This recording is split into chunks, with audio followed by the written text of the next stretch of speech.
My name is Myrtle. I am 56 years old.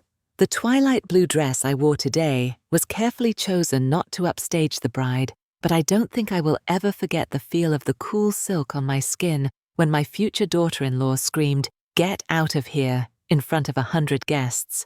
I smiled, turned my back, and walked away. And I heard the sound of chairs scraping behind me. When she realized who had followed me out, her entire wedding day fell apart. Before we begin this story, I would genuinely like to know where in the world you are listening from. Please let me know down in the comments. And if you have ever felt pushed to the margins in your own family, please take a moment to like this video and subscribe to the channel. My journey from that heartbreak to a place of peace starts right now. The silence in my apartment after a 12-hour nursing shift used to be filled by the sound of my son's laughter. Lucas. I raised him on my own after his father Ben was taken by a sudden heart attack when our boy was just 10. There were no grand inheritances, no easy paths, just overtime-packed lunches and a love so fierce it sometimes frightened me. I worked nights so I could be there when he got home from school. I saved every spare dollar in an old cookie tin for his college fund.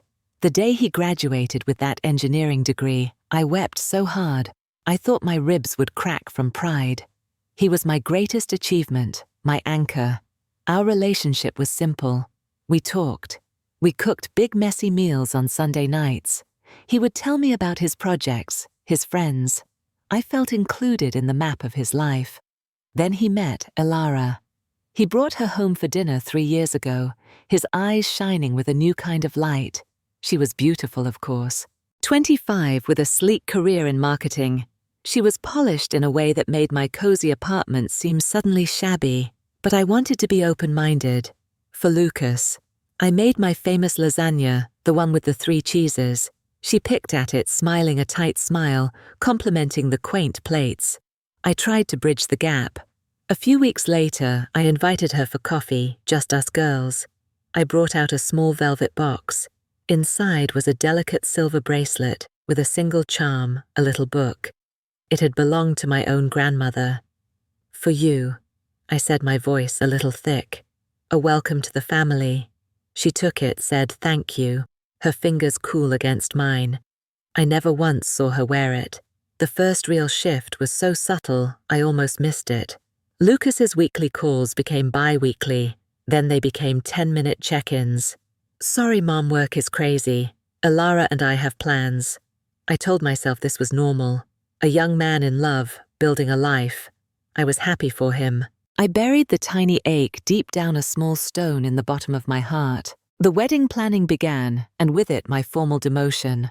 When I offered, brimming with hesitant excitement to help with anything, addressing envelopes, making centerpieces, Elara's response came via text. "That's so sweet of you, but we've hired a full-service planner to ensure a cohesive vision. Less stress for everyone."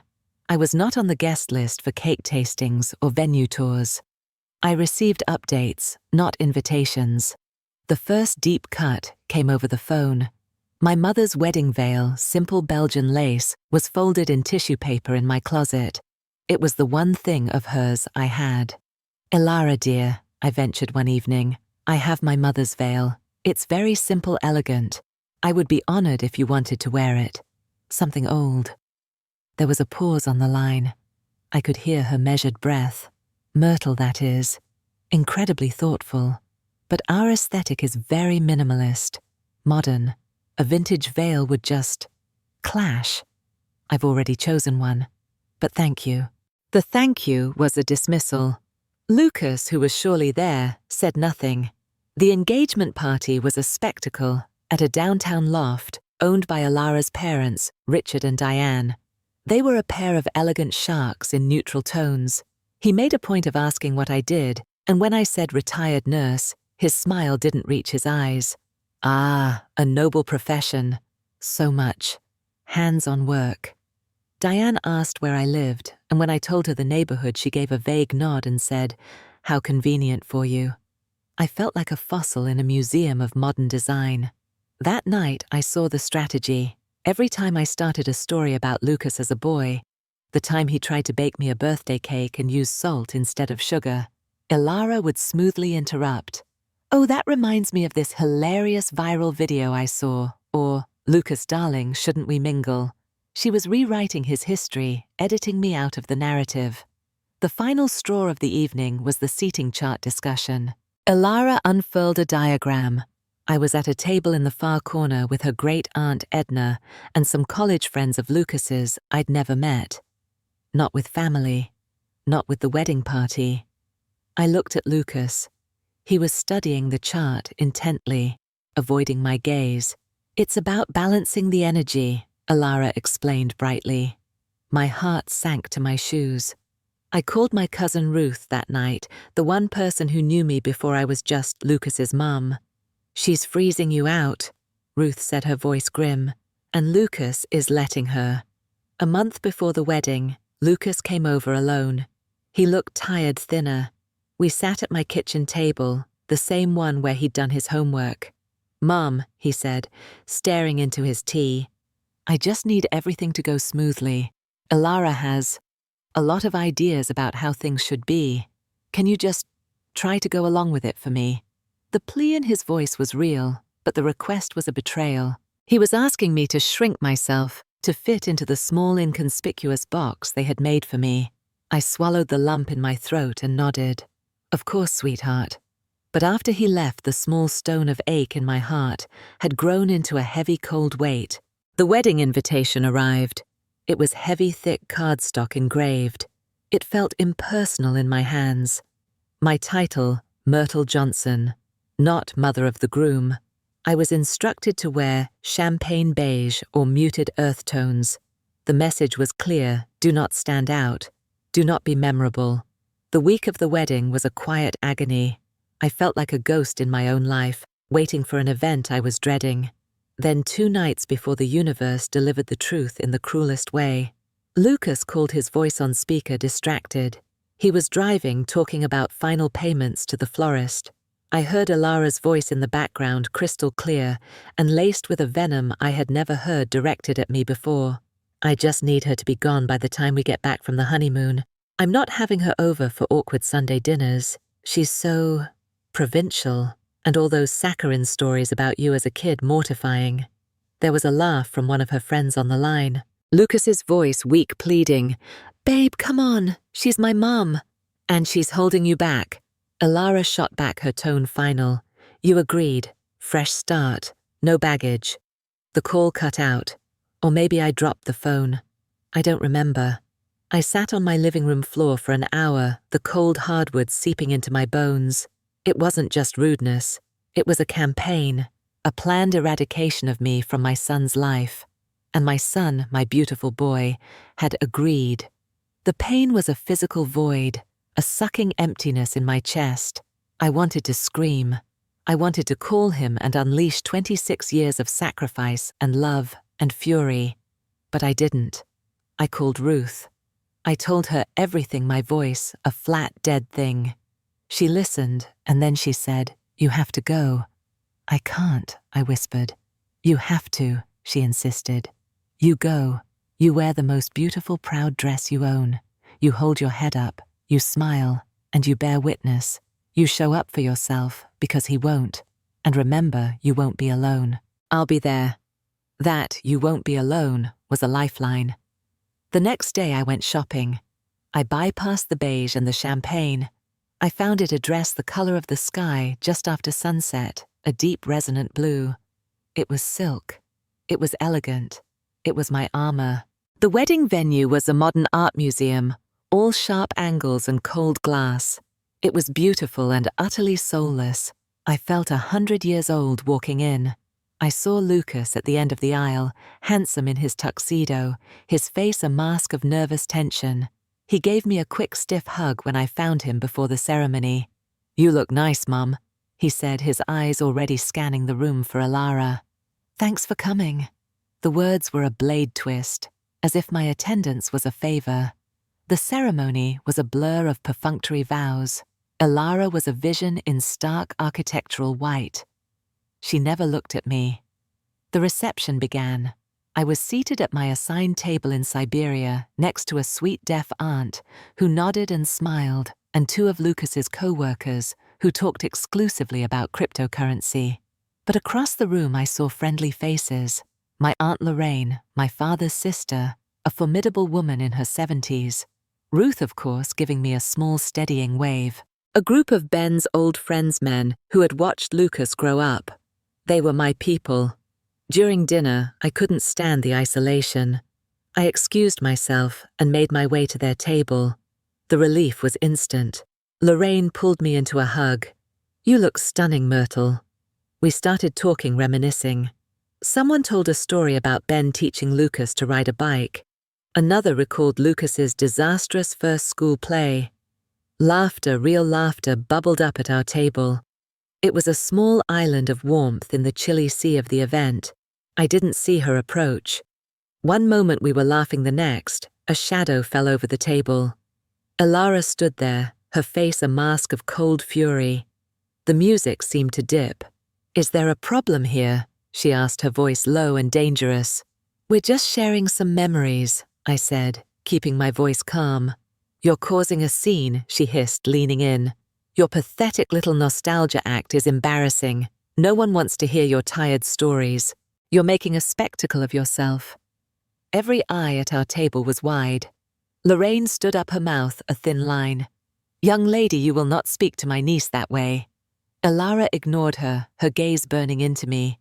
"You've been trying to sabotage this day from the start, with your sad little dress and your clinging." She took a sharp breath, and then she screamed it. The words, sharp and shrill, cut through the music and the chatter silencing the entire hall. "Get out of here! Get out of my wedding! And do not come back!" The echo hung in the air. 100 faces turned to us, a mix of horror and morbid fascination. My blood turned to ice. Then slowly, I turned my head. I looked at my son, Lucas. He was standing 20 feet away, frozen, his face pale as paper. He looked from Elara to me, and he did nothing. He said nothing. That was the second the last thread of hope inside me snapped. In that vast ringing silence, something settled over me. A calm so profound, it felt like grace. The pain was still there, a vast ocean of it, but I was standing on a solid piece of ground within it. I looked directly into Elara's triumphant, furious eyes, and then I smiled. It wasn't a happy smile. It was a smile of release, of final understanding. I turned my back on her. I turned my back on my motionless son. I looked at Ruth, at Aunt Lorraine, at the faces of my chosen family at that table. I gave the slightest nod, and then I began to walk. My twilight blue silk swished softly around my calves. I walked past tables of gaping guests, my spine straight, my chin level. I was aiming for the large glass doors at the back of the hall. Then the sound, the unmistakable grating scrape of a wooden chair being pushed back decisively on a marble floor. I didn't need to look.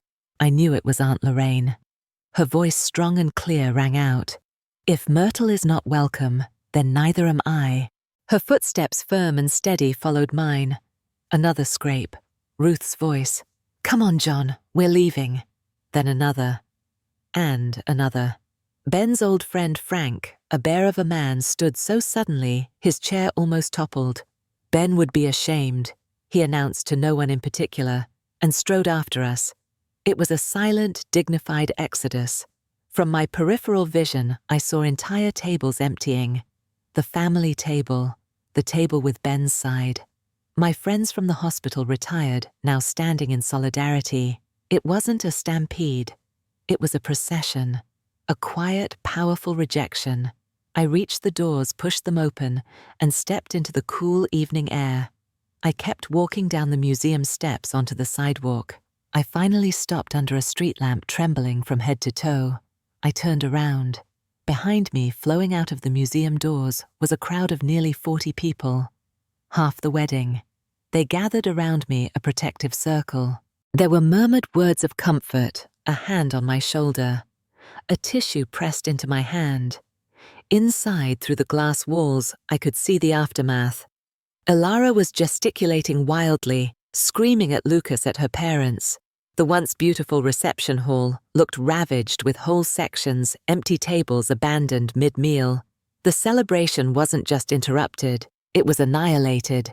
Lucas suddenly broke away from her and ran for the doors. He burst outside, his tuxedo jacket flapping. "Mom! Mom, wait!" he shouted, his voice ragged. I looked at him, my son, his face a ruin of confusion and panic. The elevator to the parking garage dinged open behind our group. Ruth gently took my elbow. "Myrtle," she said softly. I let her guide me into the elevator. Frank and Lorraine and the others filled the space. As the doors began to close, I met Lucas's desperate eyes one last time. Then the silver doors slid shut, severing the connection. We descended to the parking garage, a stunned quiet herd. "Well," Aunt Lorraine said, breaking the silence, "I haven't made an exit like that since I walked out of my shareholder meeting in 1989. A weak collective laugh bubbled up. It was tinged with shock, but also with a fierce solidarity. Ruth suggested we go to the Rustic Spoon, a homey diner we all knew. We took over the back section, pushing tables together. Coffee was poured. Pie was ordered. For the first time that evening, I felt warmth.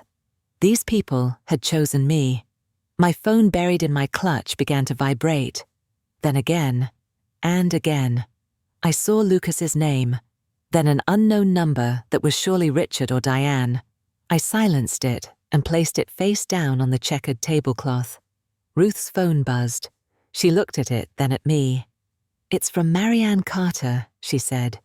She stayed. She read the texts aloud, her voice neutral. "Chaos total. Elara having meltdown. Yelling. Lucas deceived her, said you were difficult, but would behave." Lucas finally yelled back. Said, "You told me she didn't want to be involved. You made her sound like a monster, big fight between families." Photographer left. Band stopped playing. Remaining guests leaving. "It's a ghost town in here." The table listened, a mix of grim satisfaction and sadness. The truth was out. Lucas had been fed lies, and he had chosen to believe them for the sake of peace, but he had let them be fed to him. That was his sin. Around 10 o'clock, as we were settling the bill, I saw him. Lucas stood just inside the diner's entrance, looking lost and young, still in his rumpled tuxedo shirt. He'd found us. He walked over his steps slow. The table fell silent. "Mom," he croaked. Can I talk to you outside?" I looked at Ruth. She gave a slight nod. I followed him out to the quiet sidewalk. The night air was cool. He didn't speak for a long minute, just cried silently, his shoulders shaking. "I'm so sorry," he finally choked out. "I'm so sorry. She told me you thought she wasn't good enough for me, that you were criticizing her behind her back, that you found the wedding planning stressful and wanted to be left out. She showed me texts she'd fabricated. I was stupid. I was so stupid." He poured out the whole twisted narrative, how Elara had systematically isolated him, framing my love as interference, my pride as jealousy. "I thought I was protecting you from drama," he sobbed. "I thought I was making it easier for everyone." I listened. The maternal part of me wanted to reach out and hold him to soothe the hurt in my child. But the woman who had walked out of that wedding stood firm. "I love you, Lucas," I said, and my voice was steady, tired. "I have loved you every second of your life, but you left me alone in there today. When she told me to get out, you stood there. You let her do that. You need to understand the weight of that. And I need time to learn how to carry what just happened." He looked shattered. He wanted absolution, a quick fix. I had none to give. "I'll wait," he whispered. "However long you need." I nodded. "Go home, Lucas. Not her home. Your home." The weeks that followed were some of the darkest of my life. Darker even than after Ben died. Then I had purpose, a child to raise. Now I felt a profound hollowing loss. I had lost the son I thought I knew. I grieved the future I had imagined. Grandparents' days, family holidays, a daughter-in-law I could maybe one day have learned to love. The pain was a physical ache, a constant companion. But Ruth and Lorraine didn't let me drown. They called every day. They brought soup, Frank and his wife invited me to their lake house for a quiet weekend. I started seeing a therapist, a kind woman named Dr. Evans, who specialized in family estrangement. In her office, I learned words like emotional manipulation and covert aggression. I learned that my desire for peace was not a weakness, but that my boundaries were my responsibility. I joined a small support group. Hearing other stories from fathers, mothers, siblings was heartbreaking, but also healing. I was not a unique failure. I was a person who had loved and been wounded in a very common cruel way. Lucas respected my request for space, but he persisted. He sent flowers with simple notes, thinking of you. He texted photos of his dog. He started seeing his own therapist. After about 2 months, I agreed to meet him for coffee. It was awkward, stilted. The easy rhythm was gone. He told me he had broken the lease on the apartment he shared with Alara. They were done. He said the words, "I was manipulated," but I stopped him. "It's not just about her, Lucas," I said gently. "It's about the choices you made. You chose not to ask me. You chose to believe her. You chose silence over defending me." He flinched, but he nodded. "I know. I'm working on understanding why." That was a start, a real one. Our relationship now is a careful reconstruction. It is smaller, perhaps, more conscious. There are landmines we avoid, but it is honest. I have also built a new life, a fuller one. I took a ceramics class. I volunteered at the local community garden. I reconnected with parts of myself that had been shelved for decades, labeled Mom. The love I poured into Lucas for so long, I began to pour back into Myrtle, and it turned out there was a lot of her still there. The twilight blue dress hangs in my closet. I see it every morning. At first, it was a symbol of the worst day of my life. Now it reminds me of something else. It reminds me that I walked. When every cell in my body was screaming to fight or to fold, I chose a third path, a dignified exit. I learned that family is not just who you are born to, but who shows up for you, who stands up and scrapes their chair back in the silence to follow you out. I learned that love does not require you to accept humiliation, and I learned that sometimes the most powerful thing you can say is nothing at all. You just turn and you walk trusting that your own worth is enough to light the path. So I am curious about your thoughts. Have you ever had to set a boundary that felt heartbreaking at the time? What does family truly mean to you? I would love to hear your stories and perspectives in the comments below. If this story resonated with you, please give it a like. It lets me know these shared experiences matter. Subscribe for more conversations about finding strength and peace after life's storms. And if you know someone who might need to hear that it's okay to walk away, please share this with them. Thank you for listening and for being part of this community of healing. Be gentle with yourselves out there.